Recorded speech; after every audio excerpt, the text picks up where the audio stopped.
படுத்துட்டு கால் எந்திக்கும் போது ஒரு தலை சுத்து, ஒரு படபடப்பு, ஒரு சோர்வு, ஒரு களைப்பு, ஒரு ஞாபக மறதி, ஒரு பலகீனம் எல்லாம் ஏற்படும்.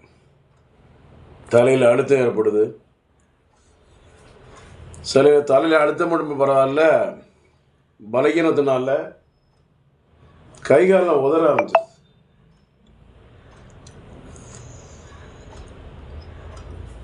என்ன செய்ய? சாப்பிட்ருக்க பார்த்தீங்களா கிராம்பு. ஃப்ரெண்டு ஒருத்தர் சாப்பிட்டாரு.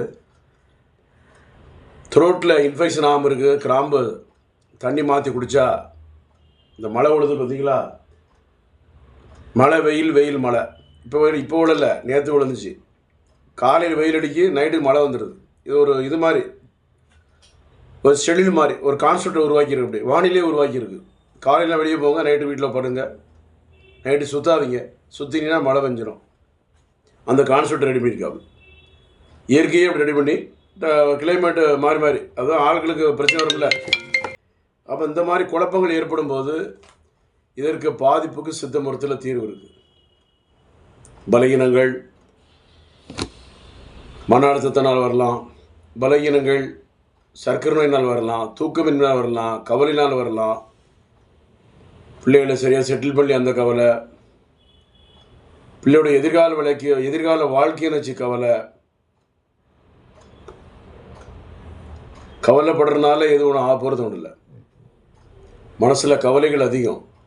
வாலிபர்களுக்கு கவலைகள் இன்னும் அதிகம். திருமண வாழ்க்கை முடியலையே, திருமணஞ்சால் குழந்தை உண்டாக்க முடியுமோ முடியாது அந்த பயம், தாம்பத்திய உறவு செய்ய பயம், எல்லாமே பயம். அப்போ திருமண வாழ்க்கையில் ஒரு ஸ்திரத்தன்மையை உருவாக்குறது வாலிபர்களுக்கு ரொம்ப முக்கியம். ஏன்னா சின்ன சின்ன கெட்ட பழக்கங்கள் சில நேரங்களில் பாதிப்பை ஏற்படுத்திடும். அந்த கெட்ட பழக்கங்களில் பாதிப்பை ஏற்படுத்தினா கூட நம்ம என்ன செய்யணும்? கெட்ட பழக்கம் செய்யாத யாருமே இல்லை உலகத்தில். யார் இருக்கா? கைப்பழக்கம் ஒரு பக்கம், சிகரெட்டு, மதுபானம் எல்லாம் நிறைய பேர் 150% மேலே இருக்கிறாங்க. அப்போ திருமணத்தின் முன்பு நம்ம தாம்பத்திய உறவு செய்யணும், உடலுறவு பண்ண விருப்பத்தன்மை இருக்கணும், நீண்ட செய்யணும். வாலிபர்களுக்கு திருமணிந்த பிறகு தான் தெரியுது, ஐயோ இப்படி உடலை பண்ணி குழந்தை கொடுக்குறதுக்கு முடியாமல் போச்சு, நம்ம சின்ன வயசில் தப்பு பண்ணிட்டோமோ, அந்த கவலை வந்துடுது. கவலைப்படுறதுனால ஒன்றும் ஆக போகிறதில்ல. கவலைப்படுறதுனால என்ன பிரயோஜனம்? கவலைப்படுறதுனால தலை சீவிரம், முடி விழுது, முடி எடுத்து ஒட்ட வைக்க முடியுமா? அதனால பிரயோஜனம் இல்லை. கவலைப்படுறதுனால எந்த மாதிரி பிரயோஜனமே கிடையாது. கவலைப்பட என்ன பிரயோஜனம்? அதான் இன்றைக்கி தலைப்பே. அதனால் வாலிபர்களும் சரி, திருமணிந்த ஆண்களும், குழந்தை இல்லாத தம்பதியர்கள், குழந்தை இருக்கிற ஆண்கள், தாம்பத்திய உறவு செய்ய முடியாத ஆண்கள் அனைவருக்கும் மருந்து இருக்குது, கவலைப்படாங்க. Doctor Johnson, Chennai Kodambakkam, 98410 59194. நன்றி.